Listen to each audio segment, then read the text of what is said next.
that. It's what most people do when it comes to making a short and brief video regarding a game, and just in depth of a little bit of in depth of what's going off in Recon Wildlands. So here we have the map, which is to a certain extent quite big. Once you've been around it and explored the majority of the map, you do feel the sense of like you've been there, done that, which you do with any kind of map. So you have, in this world, you have a variety of things to do, which is exploring locations, discovering, which I have a few still to discover myself. You also have rebel ops, which are side missions to get your rebel support up. In that you have 5 different, obviously, skills. These are from vehicle drop-offs to mortar strikes, as you can see. All can change the battles and tides of a battle, so yeah, it's pretty interesting there. Here you have your skill tree. It's not the most in-depth skill tree, but you have one which counts for something. You have your average stuff like you say, hip fire, stable aim.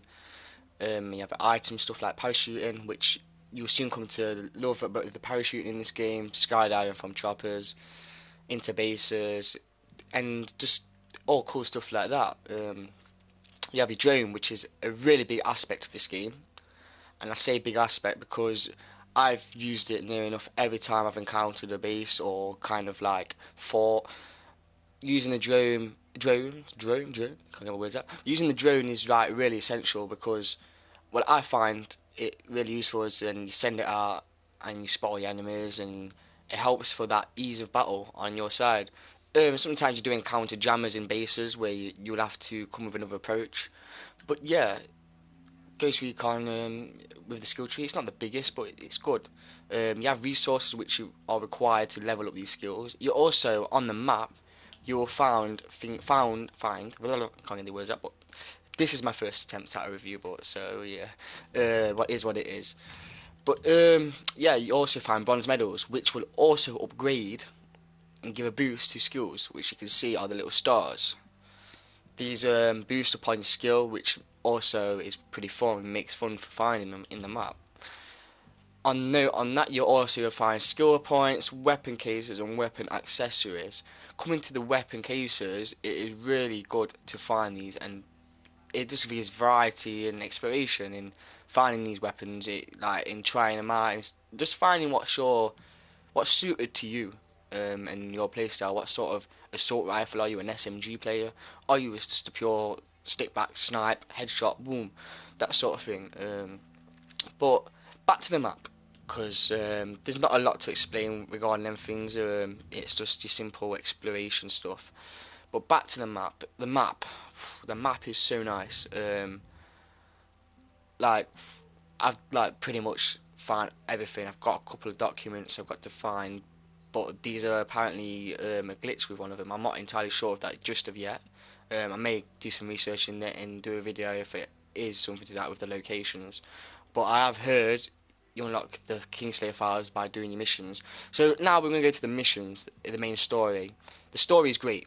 Like, it's where you want to start, whenever you want to start, what section of map.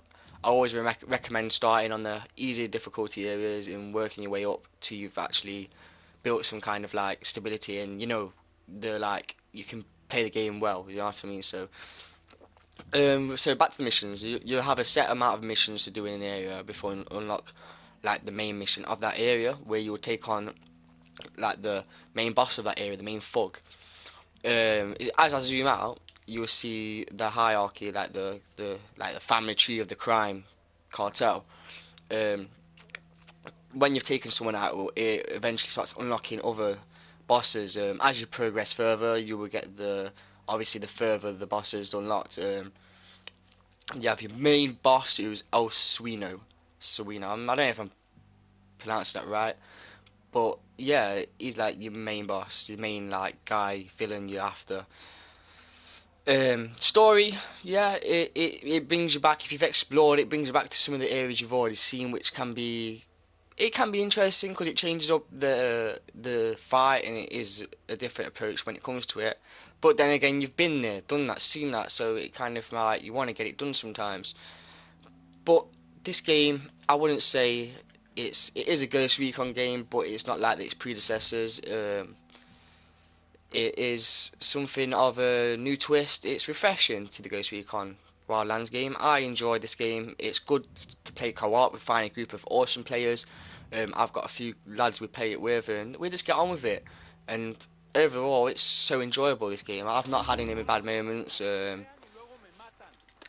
have a good laughs, and you can make your own little. When you're with your friends, you can make your own little, like, little tasks up. The other day we went on a Yeti hunt.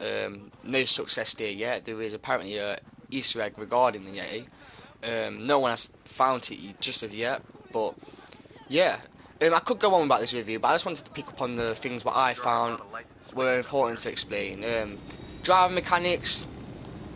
I don't say they're the worst in the game they've been seen. They take some adjusting to get used to, but once you've got used to it, it's fine. Flying, the choppers and stuff, always fun. I enjoy flying choppers. Another thing, as you can see there, you will have missile silo sights, what will shoot you down.